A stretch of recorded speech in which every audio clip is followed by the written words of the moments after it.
Hi, I'm Mrs DiMeglio, and I will be reading Chapter 6. Chapter 6, The First Two Finders. The very next day, the first golden ticket was found. The finder was a boy called Augustus Gloop, and Mr. Bucket's evening newspaper carried a large picture of him on the front page. The picture showed a 9-year-old boy who was so enormously fat he looked as though he had been blown up with a powerful pump. Great, flabby folds of fat bulged out from every part of his body, and his face was like a monstrous ball of dough, with two small, greedy, curranty eyes peering out upon the world. The town in which Augustus Gloop lived, the newspaper said, had gone wild with excitement over their hero. Flags were flying from all the windows, children had been given a holiday from school, and a parade was being organized in honor of the famous youth. "I just knew Augustus would find a golden ticket," his mother had told a newspaperman. "He eats so many candy bars a day that it was almost impossible for him not to find one. Eating is his hobby, you know. That's all he's interested in. But still, that's better than being a hooligan and shooting off zip guns and things like that in his spare time, isn't it? And what I always say is, he wouldn't go on eating like he does unless he needed nourishment, would he? It's all vitamins anyway. What a thrill it will be for him to visit Mr. Wonka's marvelous factory. We're just as proud as can be." "What a revolting woman," said Grandma Josephine. "And what a repulsive boy," said Grandma Georgina. "Only 4 golden tickets left," said Grandpa George. "I wonder who'll get those." And now the whole country, indeed the whole world, seemed suddenly to be caught up in a mad candy buying spree. Everybody searching frantically for those precious remaining tickets. Fully grown women were seen going into sweet shops and buying 10 Wonka candy bars at a time, then tearing off the wrappers on the spot and peering eagerly underneath for a glint of golden paper.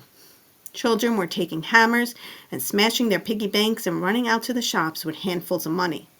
In one city, a famous gangster robbed a bank of $5,000 and spent the whole lot on candy bars that same afternoon.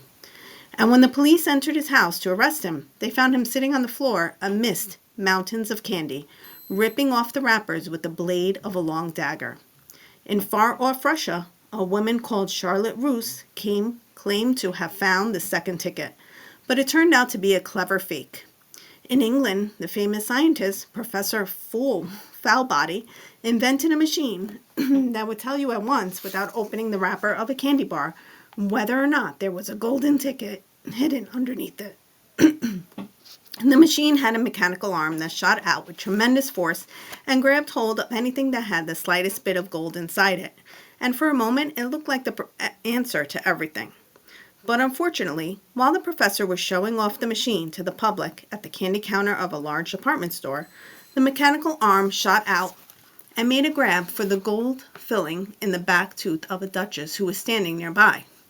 There was an ugly scene, and the machine was smashed by the crowd. Suddenly, on the day before Charlie Bucket's birthday, the newspapers announced that the second golden ticket had been found.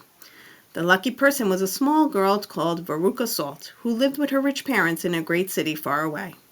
Once again, Mr. Bucket's evening newspaper carried a big picture of the finder.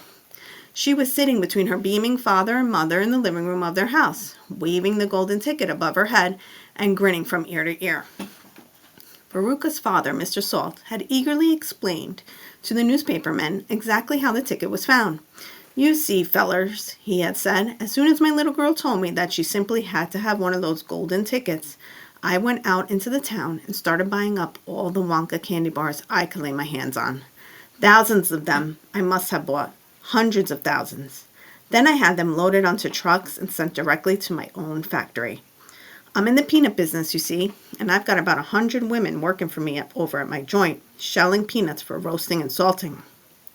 That's what they do all day long. Those women, they sit there shelling peanuts. So I says to them, 'Okay, girls,' I says, 'from now on, you can stop shelling peanuts and start shelling the wrappers off these crazy candy bars instead.' And they did. I had every worker in the place yanking the paper off those bars of chocolate full speed ahead from morning till night.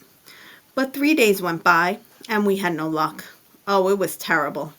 My little Veruca got more and more upset each day, And every time I went home, she would scream at me, "Where's my golden ticket? I want my golden ticket." And she would lie for hours on the floor, kicking and yelling in the most disturbing way. Well, sir, I just hated to see my little girl feeling unhappy like that, so I vowed I would keep up the search until I'd got her what she wanted. Then suddenly, on the evening of the fourth day, one of my women workers yelled, "I've got it, a golden ticket." And I said, "Give it to me, quick." And she did. And I rushed it home and gave it to my darling Veruca, and now she's all smiles and we have a happy home once again. "That's even worse than the fat boy," said Grandma Josephine. "She needs a real good spanking," said Grandma Georgina. "I don't think the girl's father played it quite fair, Grandpa, do you?" Charlie murmured. "He spoils her," Grandpa Joe said, "and no good can ever come from spoiling a child like that, Charlie. You mark my words." "Come to bed, my darling," said Charlie's mother. "Tomorrow's your birthday, don't forget that, so I expect you'll be up early to open your present." "A Wonka candy bar!" cried Charlie. "It is a Wonka candy bar, isn't it?" "Yes, my love," his mother said. "Of course it is." "Oh, wouldn't it be wonderful if I found the third golden ticket inside it?" Charlie said. "Bring it in here when you get it," Grandpa Joe said. "Then we can all watch you taking off the wrapper."